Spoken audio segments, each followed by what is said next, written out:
Assalamualaikum warahmatullahi wabarakatuh. Bismillahirrahmanirrahim. Alhamdulillahi wa kafa. Wassalatu wassalamu ala imami ahli safa wal wafa Sayyidina Muhammadin al-Mukhtaril Mustafa wa alihi ahli safa wa sahbihi ahli wafa wa man tabi'ahum bi ihsanin waqtafa. Amma ba'du. Saudara-saudaraku yang dirahmati oleh Allah Subhanahu wa taala, marilah kita buka kajian kitab Wasiyatul Mustafa kali ini dengan Ummul Quran, Ummul Doa, Suratul Fatihah. Semoga melalui kajian kitab Wasiyatul Mustafa ini kita diberikan ilmu nafi' oleh Allah, ilmu yang mendatangkan manfaat, menolak madarat, menarik keberkahan-keberkahan hidup kita fid dunya wal akhirah. Sehingga dengan bertambahnya ilmu kita, bertambah pula iman taqwa dan hidayah kita kepada Allah Subhanahu wa taala. Ala hadhihi niyyah wa ala kulli niyyatin salihah wa ila hadratin nabiyil mustafa Rasulillah sallallahu alaihi wasallam wa alihi wa ashabihi wa azwajihi wa dzurriyyatihi wa ahli baitihi ajmain, khususan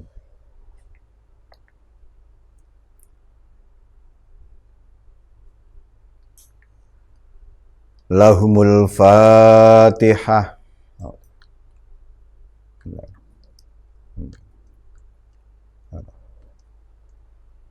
Iya.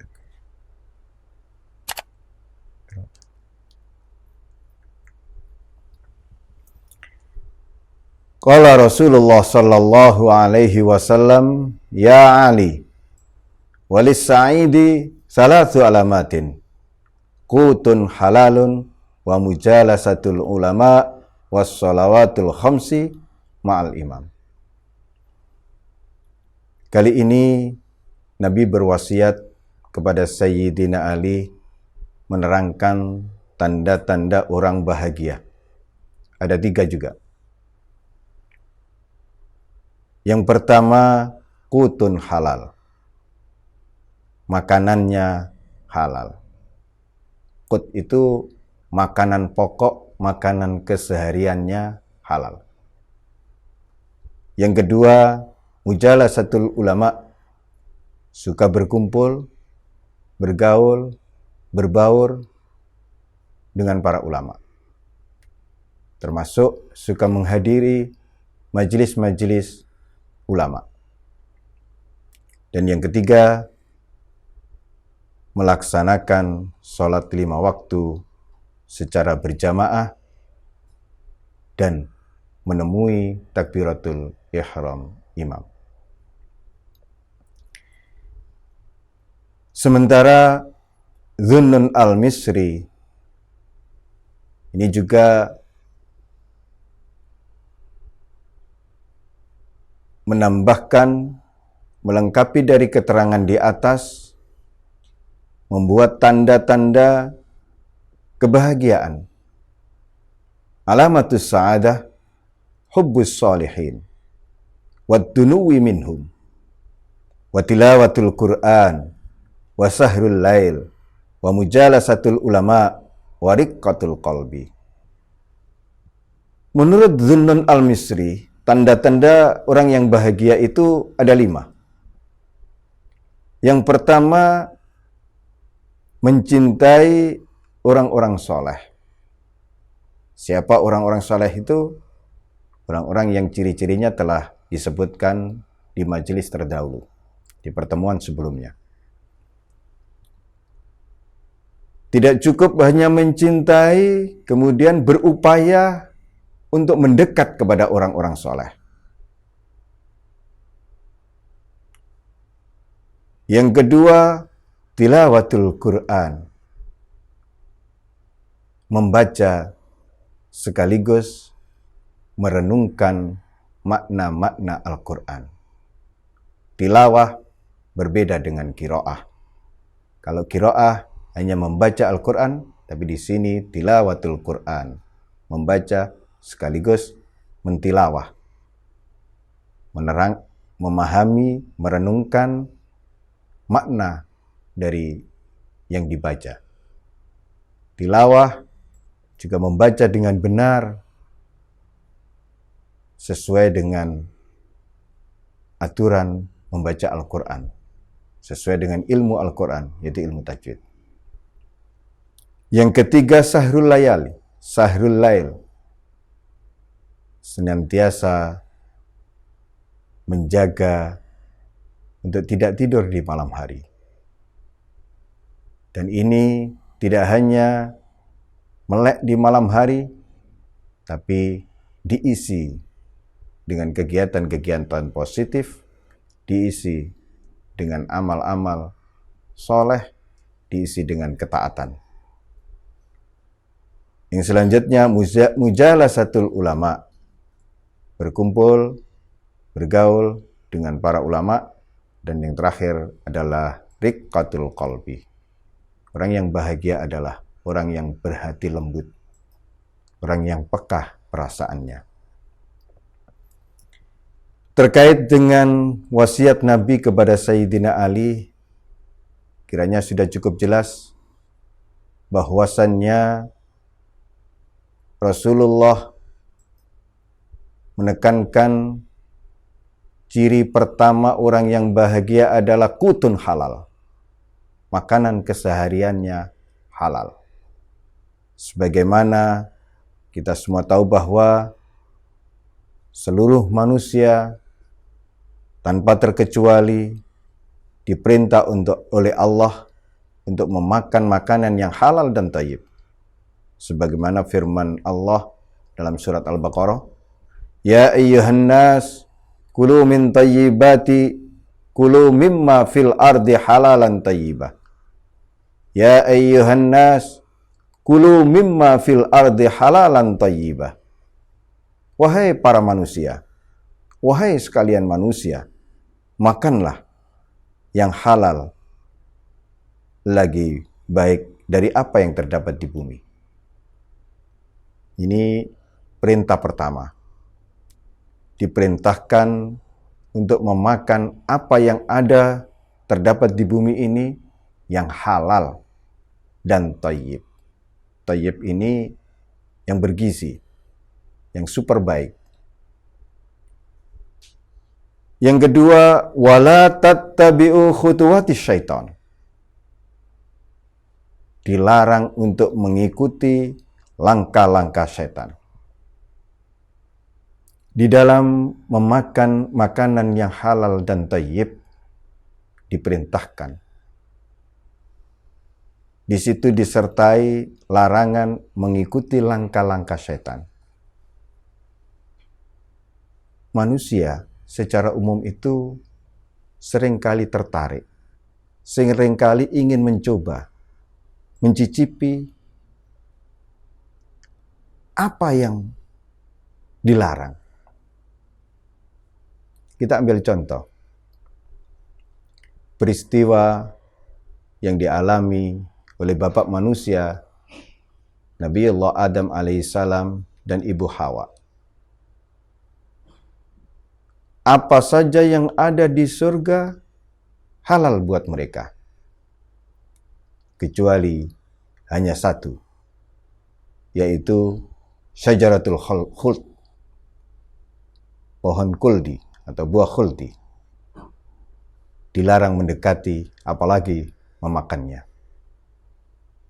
Nah, ketika manusia mengikuti langkah-langkah setan, pasti ia ingin memakan makanan yang mestinya itu dilarang oleh agama, yang mestinya itu diharamkan oleh agama.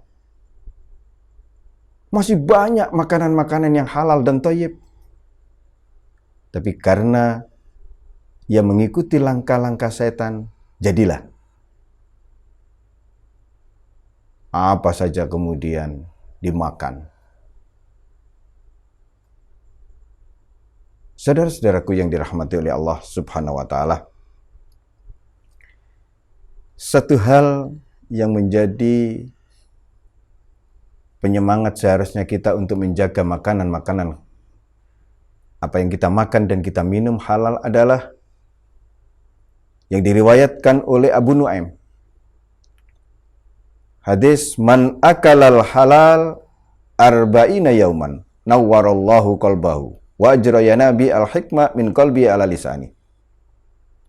Siapa yang selama 40 hari memakan makanan halal, meminum minuman halal, Allah akan menerangi hatinya. Hatinya menjadi bercahaya, hatinya menjadi terang.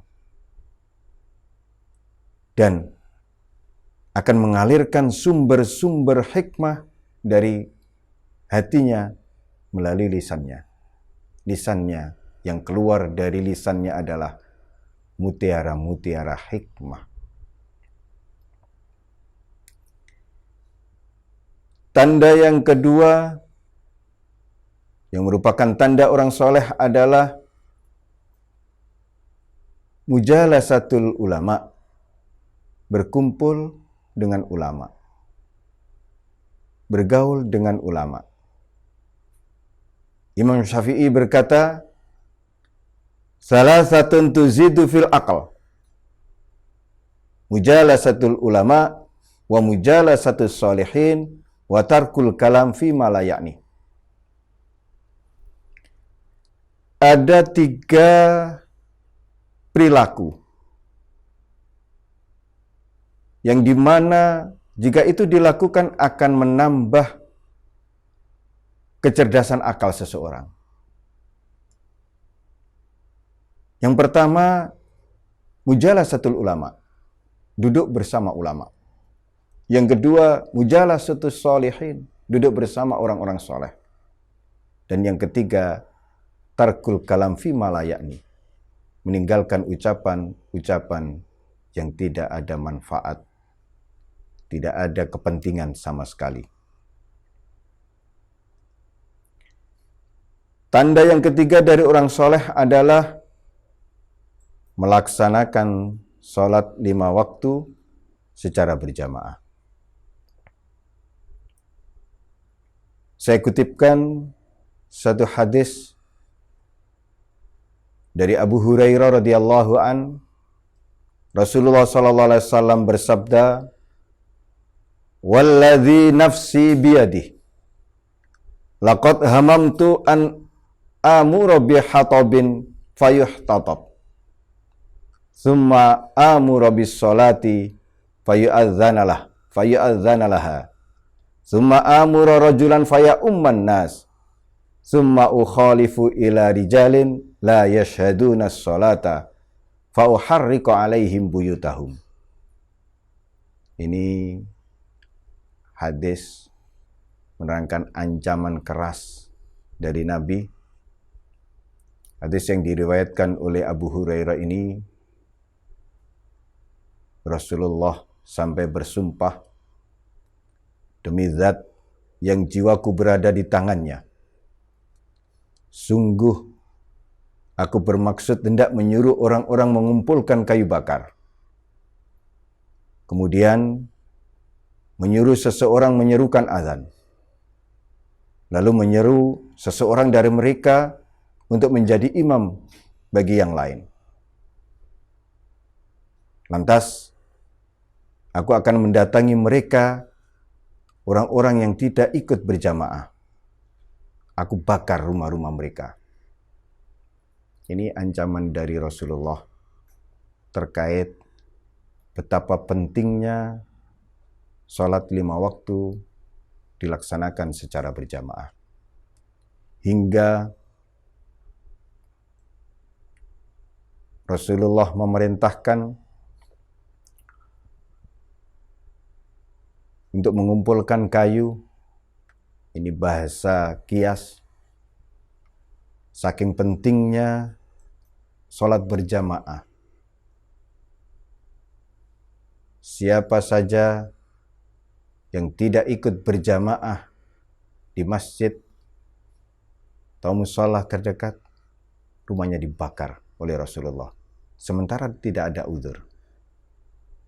Saudara-saudaraku yang dirahmati oleh Allah Subhanahu wa Ta'ala, salah satu tanda kebahagiaan seseorang ada pada sholat 5 waktu secara berjamaah. Oleh karenanya, marilah kita introspeksi diri kita masing-masing. Kita terus mengupayakan bagaimana agar kita bisa melaksanakan wasiat Nabi kepada Sayyidina Ali ini, agar kita termasuk golongan orang-orang yang bahagia. Siapapun orangnya pasti menginginkan hidupnya bahagia, baik di dunia, lebih-lebih di akhirat nanti. Dan di antara tanda-tanda kebahagiaan seseorang, yang pertama adalah makanan, minuman yang dikonsumsi murni halal. Bahkan jika bisa, halalan thayyiban. Yang kedua, jika ingin menjadi orang yang bahagia, mendekatlah kepada ulama. Jangan jauh-jauh dari ulama. Bergabunglah ke majelis-majelis ilmu. Jangan sampai tidak hadir ketika ada majelis ilmu di mana disampaikan ilmu dari Nabi. Karena bohong, engkau ingin bahagia sementara engkau tahu dan punya kesempatan untuk hadir di majelis ilmu, akan tetapi engkau tidak hadir. Dan yang ketiga, tanda orang yang bahagia adalah melaksanakan sholat 5 waktu secara berjamaah.